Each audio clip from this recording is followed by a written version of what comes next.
It means there is a new substance will be formed, new chemical reactions are there, but when it remains with quantities, in terms of quantities, they remain the same. That's called the law of conservation of mass, or the law of conservation of matter. The same way, we have something called the law of conservation of energy. That means the total energy of the system doesn't change. Energy, in other words, cannot be created or destroyed. In other words, a potential energy can be changed into a kinetic energy. A kinetic energy can be changed into a potential energy. How do we explain this fact? This can be explained as following way. Very simple physics example I can give you to understand the law of conservation of energy. Say, for example, you have here, and you have a guy here. A guy stands here. Okay? Maybe a guy has a bike. Okay, this is. I got to work backwards. Okay. Thank you for that. Energy, the kinetic energy is going to be some energy here. Okay, but the potential energy is going to be zero. So what is the concept here? The concept is whatever energy we have here on the top, which is the potential energy, is going to be the same as the kinetic energy at the bottom. Okay, which means kinetic energy is reserved or conserved. They call it conserved. Nothing is lost. In other words, the potential energy on the top is the same as the kinetic energy at the bottom. Just like when you do a chemical reaction, the Dalton atomic theory says, for example, you have zinc reacts with hydrochloric acid, gives you zinc chloride plus hydrogen. This is a simple chemical reaction, right? This is what type of reaction, if I ask you, what type of reaction is this? Which is it? This is called a single replacement reaction. A single replacement reaction. The reason why single replacement, because zinc, a metal zinc, replaces the hydrogen gas here, and we get zinc chloride, new substance, right? And hydrogen. What happened in this reaction? What is happening? Chloride is switch. And what is happening? What is it, a chemical change or a physical change? It's a chemical change, of course. This is a chemical change, right? Now, the point is, it's a chemical change. The point is, in terms of quantity, in terms of amount, you have like X amount of zinc, Y amount of hydrochloric acid. Over here we have a new substance. However, over here we have a new substance, but the amount remains the same. Okay, if you start with 50 grams of zinc and hydrochloric acid, you make it 50 grams of zinc chloride and hydrogen. You make it 50 grams, the same amount, the same quantity. What do we call this? This is called the law of conservation of mass, right? It has lost. Do you understand? Nothing has lost, nothing has disappeared. And this is the same for with the energy, the law of conservation of energy as well. So now the question is, how do we measure energies? Okay, how do we measure the value, the quantity? Because energy is a physical quantity, just like you measure temperature. How do you measure temperature? You measure temperature either in Fahrenheit, for example, in Celsius, or in, what is the SI unit for measuring temperature? Kelvin. Kelvin, which is K, right? We have to measure energy in terms of calorie. Okay?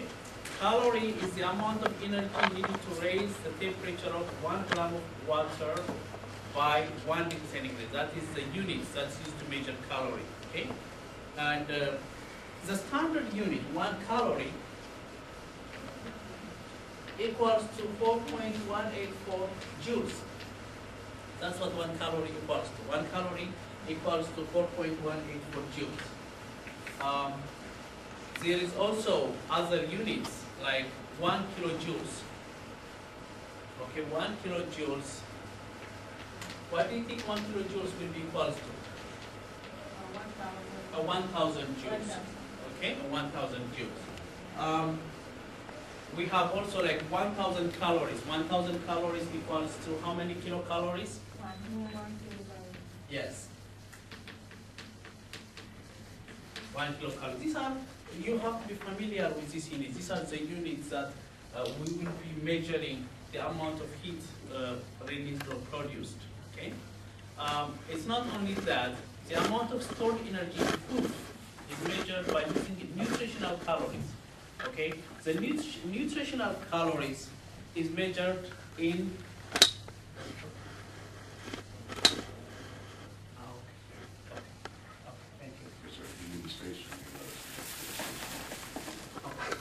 thank you. So the nutritional calories has to be measured by uppercase C.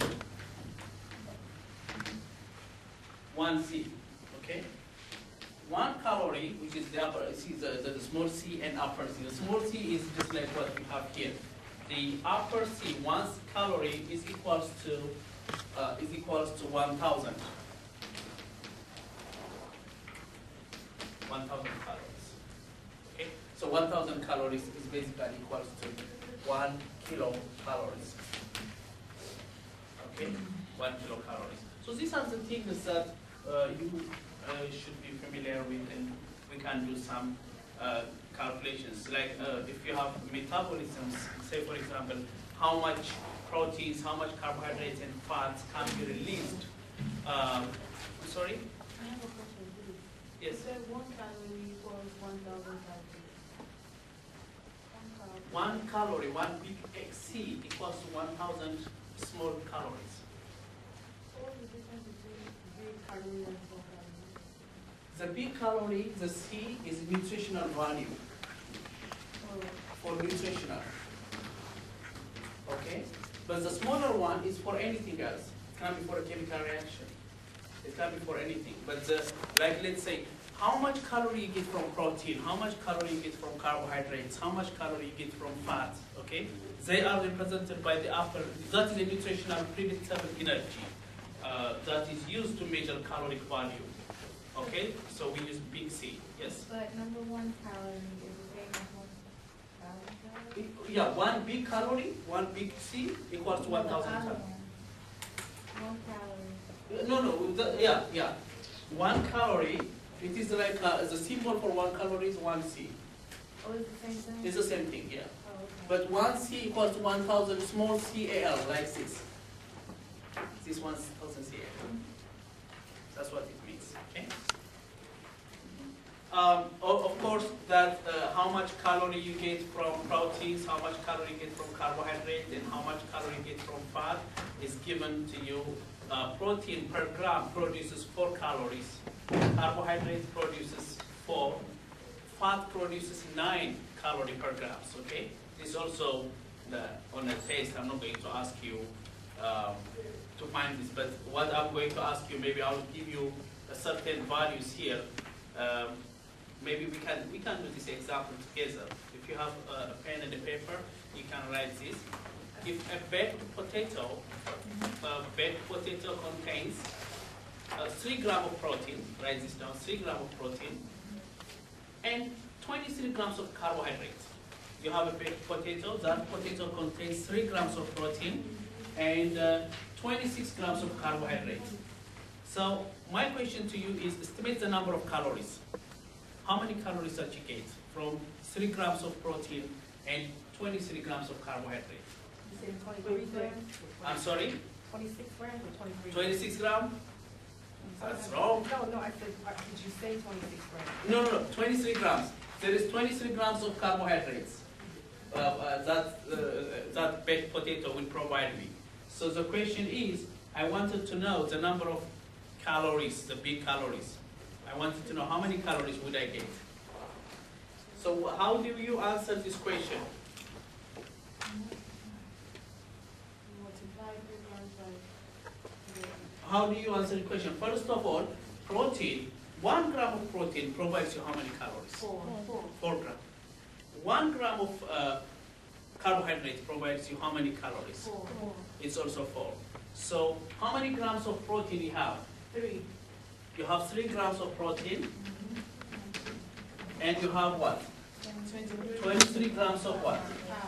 Carbohydrates. So the total amount of calories you get will be what? You multiply 3 grams, right? Times 4 calories per 1 gram.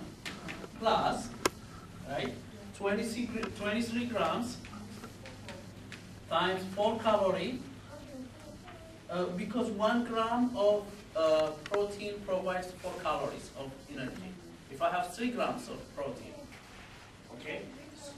Yes, and 23 grams over 1 calorie. So what would be the total caloric value? 104, yeah. It should be 100, let me see, it should be, yeah, 104 calorie. We'll get 104 calories, okay? Big C, yes, big C, because we're talking about the nutritional value. That's the difference. The 3 states of matter. Now, when we discussed about kinetic energy, I think from chapter 1, we discussed about the physical states of matter, right? Gas, liquids, and solids, right? Now, how do you explain, in terms of the kinetic energy, kinetic movement of molecules, how do you explain gas, liquids, and solids? You see, like, I don't know if you I'm sure you remember that matter is divided into a pure substance, right? A pure substance. A pure substance means like you have a mixture, you have a pure substance. That's according to the composition. Based on the composition, matter can be divided as pure substance or as a mixture. Again, pure substance is divided in terms of either it can be a compound or it can be an element. This is how we classify. Based on the molecular movements, of matter, matter are divided into 3 sections. What are they? Solids, liquids, and gases. You see, this is the 3 classifications of matter. So what is the basics here? What is the criteria here? The criteria for defining matter is kinetic molecule, is a kinetic energy, because kinetic energy is always related with the motion of energy. So in gas, for example, kinetic energy is high because the particles are very much apart each other. So gases, that's one of the reasons that gases do not have shapes and volumes, right? Because the attractive force between molecules are negligible. There is not that much attractive force. In liquids, the attractive force compared to gases is less than the gases, okay? They are very much closer together. So the distance between the molecules and the kinetic energy is much less. So molecules basically have volumes, but they don't have shapes. Their shape is always depending on what? Depending on the shape of the container. Very good, the container. When it comes to solids, there is a great attraction force. The attraction force between molecules are even very much stronger. The distance between particles is smaller, and you can say there is a little freedom of motion. You can say that there is really high attraction between molecules, between particles. So we can expect that a geometry, solid geometry or a regular shape in liquid. So in solids. So the kinetic movement is not great, or is not high compared to what? Compared to the liquids and gases.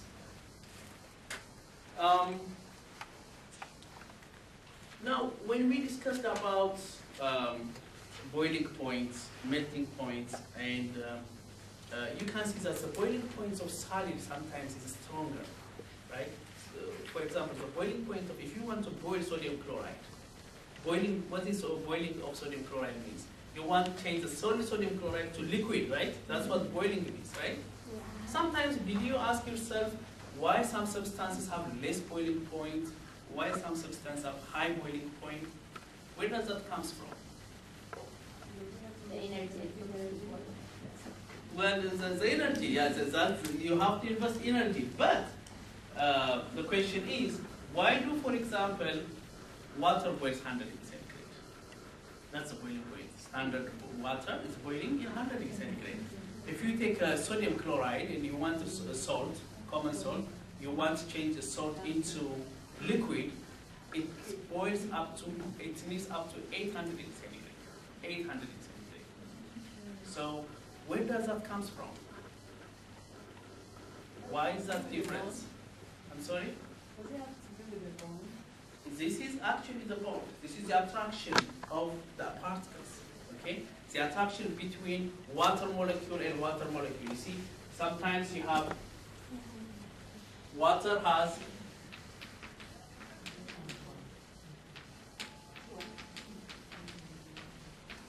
okay, boiling means like there is a bond here, right?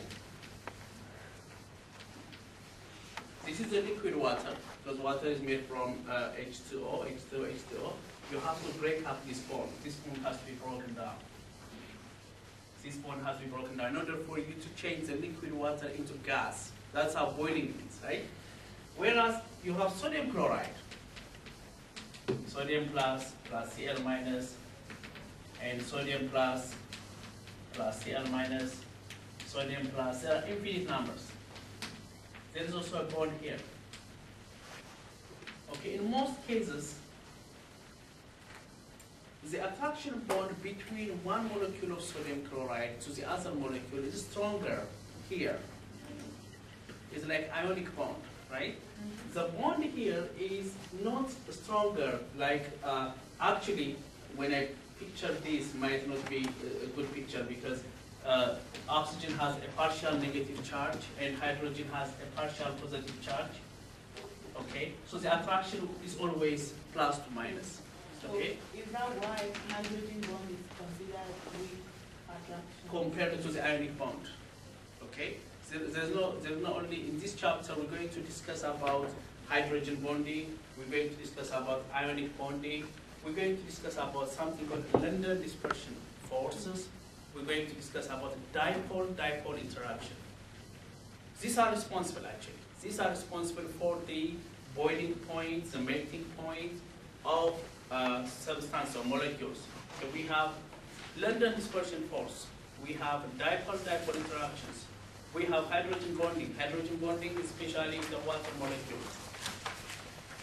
So the strength of the intermolecular forces is determined which compound has a high or a low melting point. Okay, so some substances have high boiling point, some substances have low boiling point.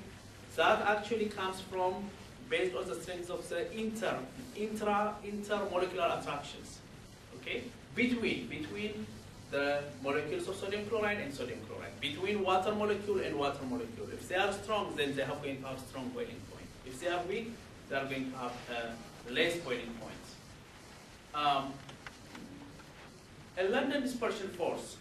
It is very interesting that we have a London dispersion force. London is, by the way, it's the name of a person. Okay, a name of a name of one chemist who find out this.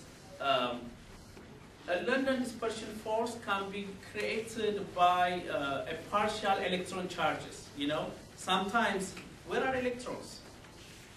Electrons are around the nucleus, common sense, right?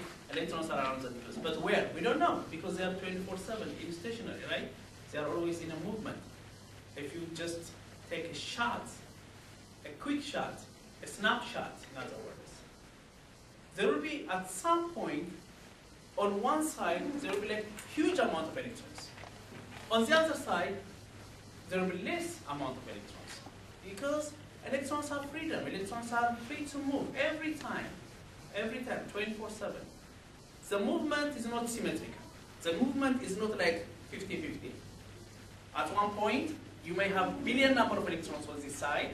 At one point, you have very less amount of electrons on this side. That condition is good for London dispersion force. A huge density of electrons on this side creates a partial negative charge. A less number of electrons creates a partial positive charge. You see, now we are breaking the law. If you follow, we are really breaking the laws. The law says that positive and negative charges are always, attraction is always between two oppositely charged particles. That is like traditional way of saying it, right? However, London dispersion force arguing that there will be attraction force between the same charges. If you think about that, there will be attraction force between the same charges. He said there will be attraction between electrons and electrons. That attraction is actually hold the molecules like covalent compounds, most polar compounds, you see. Ionic compounds, you don't have any problems. Ionic compounds are always formed between metals and non-metals. You always have positive charge and negative charge, right? In covalent compound, you don't have positive and negative, right? So what kind of force holds them together? A London dispersion force. A London dispersion force is responsible for covalent compounds. It is a weak, of course. How it's induced, how it's created? It's created by the distributions of electrons. Huge number of electrons on one side creates a partial negative charge. Less number of electrons on the other side creates a partial positive charge. That holds them together. So all covalent compounds, they exhibit London dispersion forces. And London dispersion forces, of course, is very much weaker.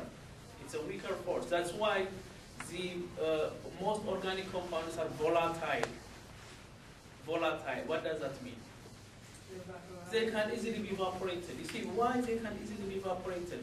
There is no attraction force to hold them, to tie them. They can easily be evaporated. Most organic compounds are easily flammable. They can easily be burned with oxygen. That's why when you do in the lab experiment, I always say, or in my class, or any chemistry instructor tells you, please remove the acetone, remove the alcohol, remove the benzene, or remove anything next to Bunsen burner, because it's easily volatile. It can easily catch fire. Why? London dispersion force. Because the force of all covalent compounds, they experience London dispersion forces. And another factor that we should know is that the larger the molecule we have, there is a larger attractive force, because there is going to be strong intermolecular forces. In other words, if we studied names, right, last class, names of compounds, right, like name. One, yes, from chapter, like for example, what is the name of this compound? These are organic compounds. We didn't say organic. Oh, we didn't do organic. Okay. Okay, these are organic compounds. So what kind of force that, this is covalent compounds actually. All organic compounds are covalent compounds. Okay, they are not ionic. So the type of, what type of bond they experience is actually they experience a London dispersion force, a weak force. So if you compare, this is called propane. This is called butane. Propane, butane, pentane, it continues like that, right? Pentane means 5. Pentane means 5. So if I have C5H12, yes, that's pentane. Okay, also ANE also tells me something about what families they are. This is, in organic compounds, suffix always provides you an information. ANE means alkane groups. Okay, alkanes are the saturated groups. Now, if I compare C3H8 versus with KCl, these two, okay, in terms of boiling point, melting point, in terms of molecular attraction, this one is much stronger than this. Because there's ionic bond here, okay? The boiling point is higher, the melting point is higher, this is not volatile. That's why you can leave sodium chloride open air, nothing will happen, okay? But this is like more volatile because it is organic compound. Okay? Organic compounds are the chemistry of, we call organic compound the chemistry of carbon and hydrogen. Okay, the chemistry of carbon and hydrogen. Of course, and one other thing I want you to understand here is that if you compare between two organic compounds, the larger molecule that you have, I brought these two compounds, the C3H8 and C4H10. Which one has a higher intermolecular force? The butane, yes. The ones that has a higher number of atoms. So always, the more atoms, the more number of protons or electrons you have, the attraction force also increases. Please remember this. Okay? The more number of molecules you have, you will experience the more attraction forces. It's also another fact that I want you to take into point. The more number of molecules you have, the larger the molecule you have, there is a larger attractive force, and the stronger will be the intermolecular forces. The stronger will be the intermolecular force. In other words, C4H10 has a higher boiling point and a higher melting point than C3H8. If I have C5H12, higher boiling point and higher melting point. Okay, compared to C3H8. Intermolecular forces or London dispersion force is clearly seen how it's created here on the PowerPoint presentation. Unfortunately, the light was burned out, so we can't able to do anything, but I'll show that to you next week. Okay, and how London dispersion force is created. So we have also a dipole-dipole interaction.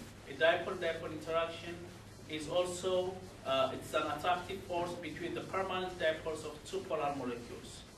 Okay, that means well, that might not be a good example here. I can give you. How many of you have your PowerPoint? Your PowerPoint with you? Okay, if you have a PowerPoint, did you see the dipole-dipole interaction? I think it's slide number 12, I guess. There is a formaldehyde force. Formaldehyde chemical that shows you it is between the attraction between oxygen and carbon. Okay, oxygen is electronegative. Oxygen is higher in electronegativity, as you know, right? Because oxygen is found on the, where do you find oxygen? Here. Right, on the right side, okay? Always, whenever we have elements on the right side, their electronegativity value is going to be higher, right? We have carbon here, it has a less electronegativity. So, there will be an attraction force between carbon and oxygen. A partial negative charge, a partial positive charge. Compared to oxygen, nitrogen has a partial positive charge. I'm talking about the electronegativity, okay? Compared to oxygen. I know nitrogen is a negative element, but compared to oxygen, more negativity is on oxygen side and less negativity is on the nitrogen side. Less negativity on the nitrogen side implies that positively charged for the nitrogen side compared to oxygen. Okay? That creates something called a dipole-dipole interaction. A dipole-dipole interaction. Hopefully next week this will work, and then we continue next week, okay? My suggestion is to you, please read this PowerPoint presentation. When I go to my office right now, I will upload that for you. Right now, when I go upstairs, I will upload that for you. Chapter 4, okay?